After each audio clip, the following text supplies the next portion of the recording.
Hi everyone. In this series, we will have a look at the questions that you might see on the CMAT Innovation and Entrepreneurship section. Through this series, you may also get to learn some new concepts. You may also have to read a bit, which is of course a part of the learning process. Let's have a look at the questions. Here is question number 1. There is a variety of questions that you may have to deal with, and this is one of those. Statement number 1. It says, individuals driving innovation from within large firms are often referred to as corporate entrepreneurs. Now, this might seem like a paradox because entrepreneurs are supposed to be independent businessmen, and at the same time, you're using the word corporate with them. But as the statement says, that they are going to be a part of a corporate setup, means that these two terms can be used together. So, statement number 1 is all right. Let's look at statement number 2. Corporate entrepreneurs assume ownership of the firm and operate independently. Now, here's the problem. Operate independently is a term that you cannot associate with people who are working within an organization. Hence, statement number 2 is not going to work. We will have to look at the choices and then we go with choice number 3, which says statement number 1 is correct and 2 is not. Let's have a look at the next question. A distinctive sign, phrase, or symbol. Now, only this much should be enough for most of you to define what we are headed into. That differentiates a firm's offerings from competitors is legally protected as industrial design. Design is actually defining how a product will look or what would you like to sell on the basis of what is required in the markets. The second one says trademark. Now, if you've seen the logos of companies, they usually come with a TM on the top right corner of the name of the product or the company's name. That is where you can think of using the term symbol. Copyright and patent seem to be terms that are associated with original work, and that is why we may not be able to use these terms. Trademark is the term that we will have to go with. Let's go to the next question. This is a different variety. There are two statements, but you may have to define for yourself how correct these two statements are. And on the basis of the relationship that they share with each other, you will have to look at the choices and then pick one. The first one goes like this. And remember, this is not called a statement. It's called an assertion because it is said with some confidence. Skill development aligned with industry needs is critical for sustaining innovation-led economic growth. This seems to be making sense. Let's hold on to this and see what the next statement says. The next one is not a statement. It is what has been defined as a reason. A large proportion of the population is young, but many lack job-ready skills demanded by emerging sectors. Now, this is where you know that the assertion, which maintains the fact that there is a sustenance required, is going to work. So, the reason is going to justify the given assertion. So, the option has to be such that we pick the reason as a correct explanation for the assertion. Option number A does that job very well. Let's look at the next question. Which of the following best describes an idea viability assessment? Now, this is similar to a definition question. I think something similar to what we saw in question number 2. Every question will have you thinking of what that concept might just mean, and that's okay. You may not know the concept, but sometimes the options help. Let's have a look at this. Viability is going to be a synonym of feasibility. I hope that is something that is very easy to understand. What can, out of these 4 options, fit that bill? The first one talks about estimating things, which is a fair point, but the next word spoils it. Market share. Market shares come into sight later, so that's not going to be something that we consider at the initial phase. Viability is not a word that we associate there. Determining the payback period of investment. Now, that is something that is going to happen after somebody has invested. Currently, we are only dealing with the initial phase of the product. Early stage evaluation to decide whether an idea merits further development. This is the only option out of the 4 given that talks about the initial stages of the business. And that is why it's not going to be too difficult to pick this over the other ones. So we pick C as the correct choice. The 4th one says measuring operational efficiency post scaling. Scaling is something that is done to increase the level at which your business functions, which is not going to be at the initial stage, right? Let's go to question number 4. Apologies. 5. A Fabian entrepreneur. Now, the moment you see a concept that you haven't really read of before, you will have to look at the options. If it works, great. Or you will have to think of the comparison that can be done between the given choices. The first one says quickly exploits technological disruption. The second one says adopts innovation only after proven success. Now, these are contradictory to each other. So, one of the two can definitely be eliminated, but we'll have to look at the others as well. Continuously experiments with radical ideas. Now, this is not going to be somebody who is going to be interested in taking risks, right? So, we look at D, willingly takes extreme financial risks. This is going to be something that will align itself with A and C as well. So B seems like the one that is not going to work. Adopts innovation only after proven success elsewhere is the term that defines a Fabian entrepreneur. This is a person who would not like to be the first person in a field, would not like to invest very heavily, and would not like to invest in something that is going to be very risky. So B is the correct answer. Question number 6. Again, we go back to the pattern that we saw in question number 1. Statement number 1 says, cost-benefit analysis attempts to express social costs and benefits. That's correct. But the more important term in the definition of cost-benefit analysis is the fact that it is in terms of money. And therefore, the monetary terms that you see at the end of the statement makes it even better. So statement number 1 is definitely true. Statement number 2 says, it is frequently used for evaluating infrastructure and public sector projects. That's the basic reason why you need a cost-benefit analysis. So both of these statements are very, very true. We choose an option that says both of them are true, which is D. The next question. Number 7. This again is very close to what we saw in the earlier questions, which have a definition involved. Venture capital. Now, if you don't know what that term means, you should know that venture means a business, something that you want to start or has just started. Capital is the money involved in it. So venture capital is probably going to help you understand the concept if you do not already know what it means. Equity investment in high growth potential firms. Now, if you think this is correct, hold on, because this is not very similar to the previous questions in that the options give you the choice of ensuring that more than one option is correct. So equity investment in high growth potential firms may just be one of the correct answers. The second statement says low risk investment in mature corporations. If the corporation is already mature, then capital may not be a problem. So B is not something that we are looking at. Expectation of outsized returns. This is something that an investor might just be interested in. And active involvement in governance and strategy.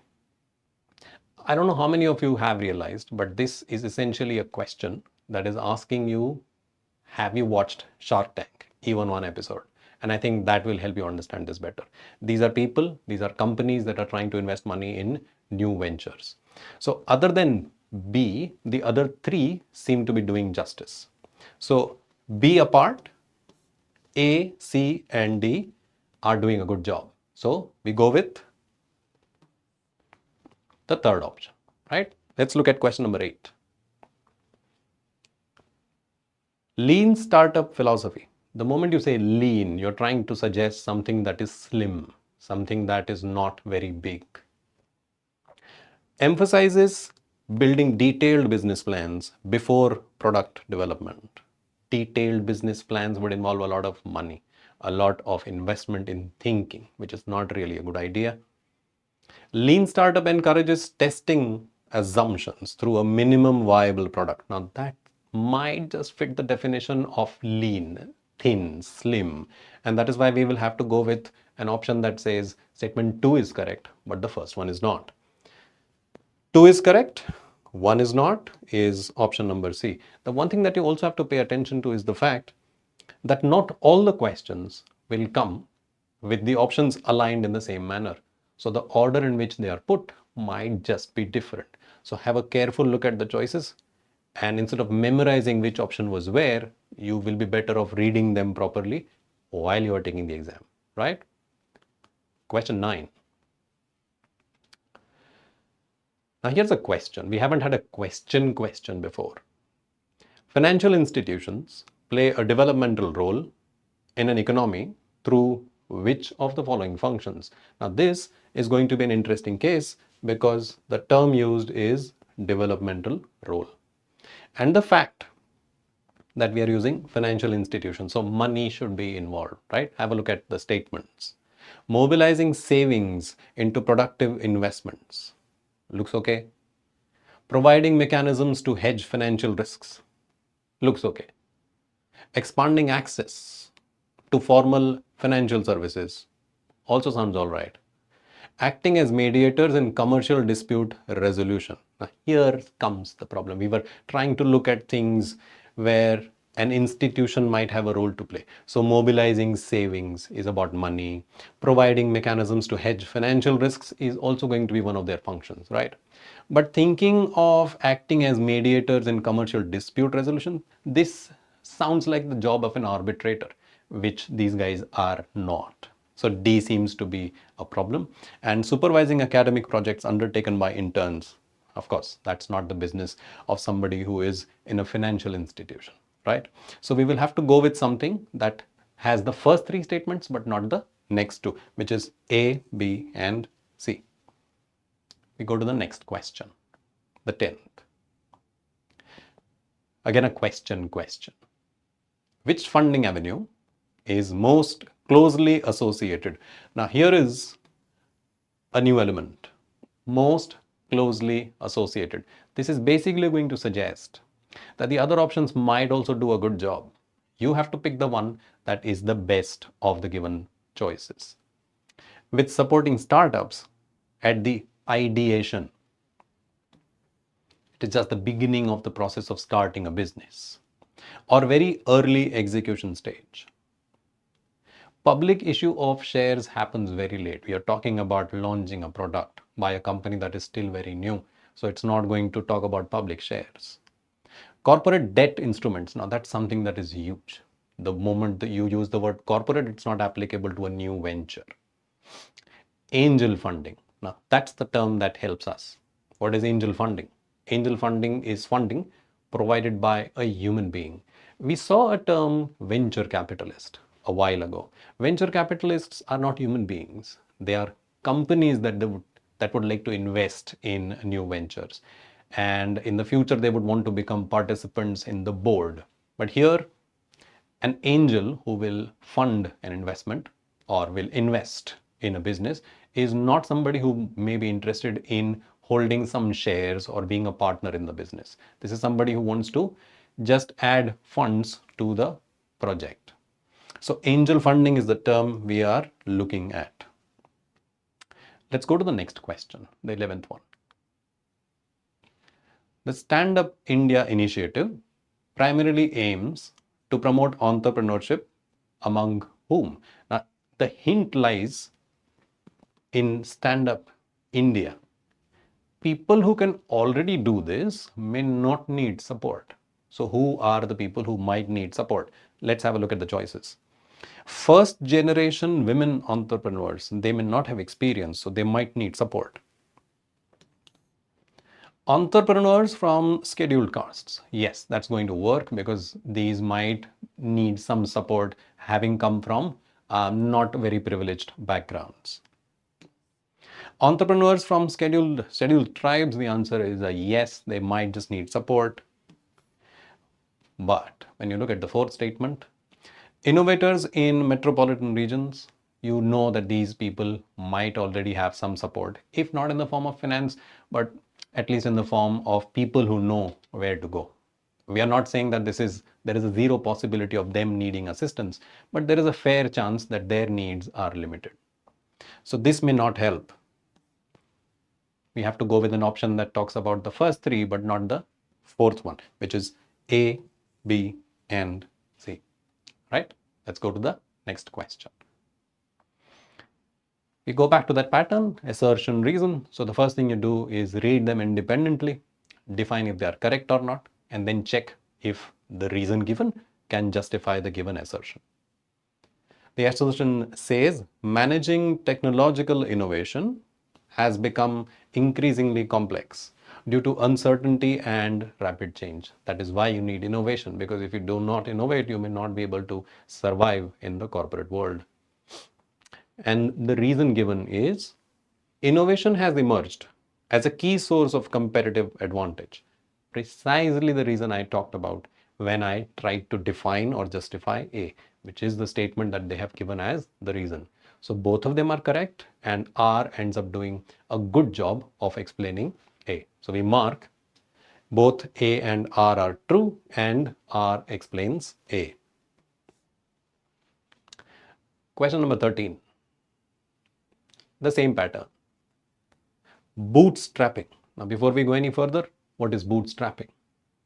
If you do not know what that term means, or for that matter, any term that you see in the questions today, the first thing that you need to do is go back, do your homework, replay the video, and then go further ahead.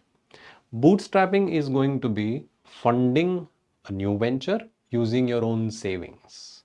It's a very, very basic level of funding that we are talking about. Others may not be involved. It's my own money that goes into my new business. Bootstrapping is a commonly observed mode of entrepreneurship in developing economies. Yes, because the support system may not be very strong. And many founders rely on personal savings and internal cash flows during the initial phase of business creation. Both are valid. The big question is R doing a good job of explaining A? Bootstrapping is a commonly observed mode of entrepreneurship in developing economies. So we are using the term developing to say that this is not the case everywhere. And then we are saying many founders rely on personal savings and internal cash flows during the initial phase of business creation. This may be true everywhere, not just developing economies. So both are sounding like true statements, and R is going to work very well when the justification for A is required. So A and R are true, and R explains A well. Let's look at the 14th question. Statement number 1 goes, creativity involves generating ideas. Yes, that is precisely what creativity is all about. Are both novel and useful. Novel is new, and useful, of course, because otherwise the business wouldn't need those ideas. And creativity is influenced by cognitive ability, your power to understand the requirements of the market, motivation, personality traits, and prior knowledge. Both make a lot of sense. Creativity involves generating ideas, yes, and creativity is influenced by how you think, what motivates you, what your traits are like, and how much knowledge you already have. So both these statements are correct. We go with D as the correct option. And then we look at the last question, the 15th one. It's only in this video. We have more coming up. An entrepreneur is best described as someone who, now this is interesting. The most interesting question, the most basic of all questions in the section called Innovation and Entrepreneurship is the 15th question. Operates strictly under managerial supervision. The word supervision defeats the very definition of the term entrepreneur cannot be the answer. Accepts moderate, calculated risk to pursue opportunities. That's the very definition of being an entrepreneur, right? Focuses only on administrative execution, only on. That's not the job of an entrepreneur. An entrepreneur is supposed to be open-minded and should be able to handle multiple functions. Works exclusively as a salaried professional. The moment you say salaried, it is going to be something that the entrepreneur is not supposed to be associated with. So our choice is very simple.